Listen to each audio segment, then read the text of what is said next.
Morning all, and welcome back to another episode on the Kieran Clubbing Racing Show.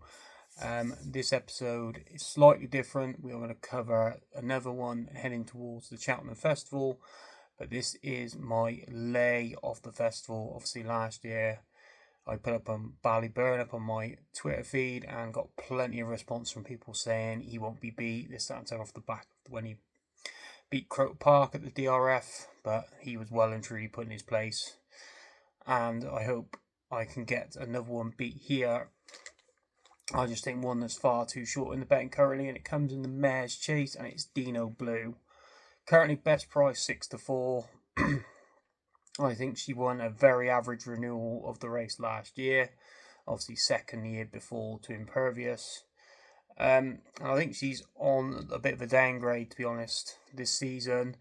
Obviously, she had started out up at Nace, either Nace or Navan behind in the Fulcheria, running behind Founder 50 when getting weight off Founder 50, beaten 5 lengths, didn't jump well at all, and then has had two pretty easy races, a 3-runner race where she beat She Could Be Anything up at Fairy House. The other horse fell in the race, so she won easy off at 1-4. Like, she was, the ratings mean everything. Like this, like she's rated 159. She Could Be Anything, who actually finished third to her in the Mare's Chase last year, is rated 140. Now she is a decent handicapper at bet. Like, she's a really good handicapper. She Could Be Anything. Obviously third in the Galway Plate, third in the race, I think it's the Troy Town as well.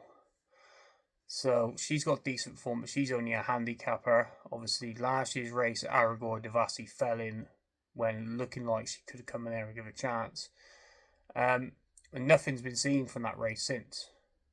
Like, no horse has come out since October and ran, apart from Dino Blue. And I just think she's got a lot more competition running this year.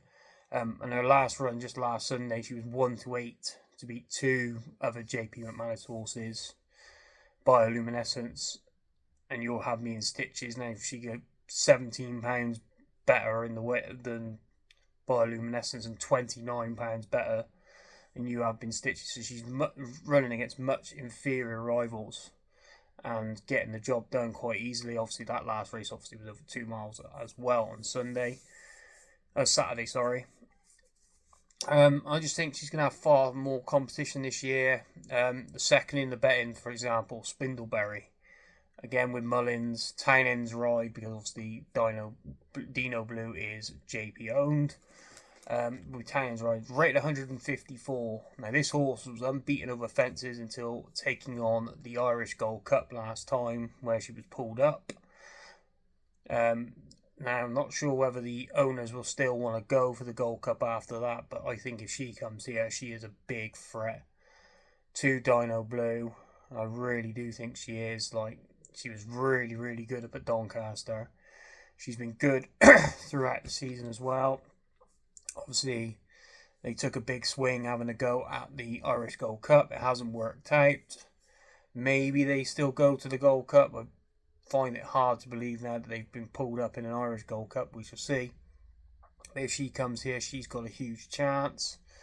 The next one down the list is Panic Attack, who's rated 147.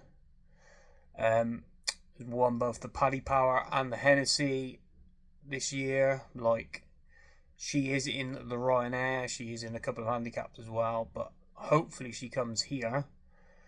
Like, this would probably be her best chance of winning a race. I know the Ryanair's maybe up in the air. The fact that Factifile could go for the Gold Cup, I think if Factifile goes for the Gold Cup, Gaelic Warrior will go back down to the Ryanair. So yeah, Panic Attack comes here. He's rated, like I said, she's rated 147. So she's still £12 behind, but she's improving. Like, the horses like that ran in the race last year, none of them were improving. None of them could have improved up to the level that Dino Blue was. Panic Attack potentially could. Another one in that fits that mould is Only by Night, who was second in the Arkle last year, behind Django Bay.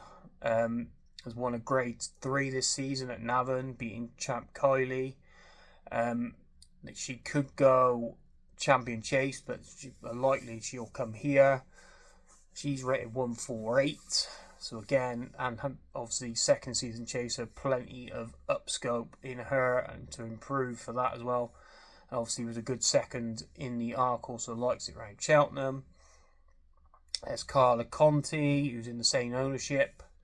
Obviously disappointed slightly last time out at Sandown, but won brilliantly at Cork. Obviously heavier conditions, the better for Carla Conti.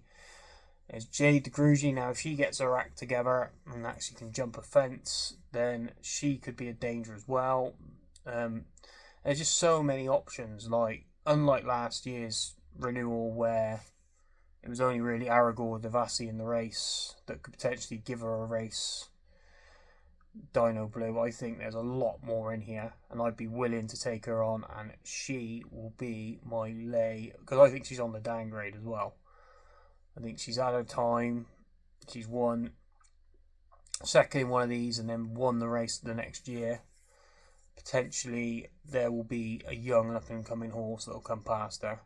And with Spindleberry, Panic Attack, Only by Night, Carla Conti, Jade de Grugy, there's plenty of others in here that are run exposed as well. I think there's plenty that you can take on Dino Blue with.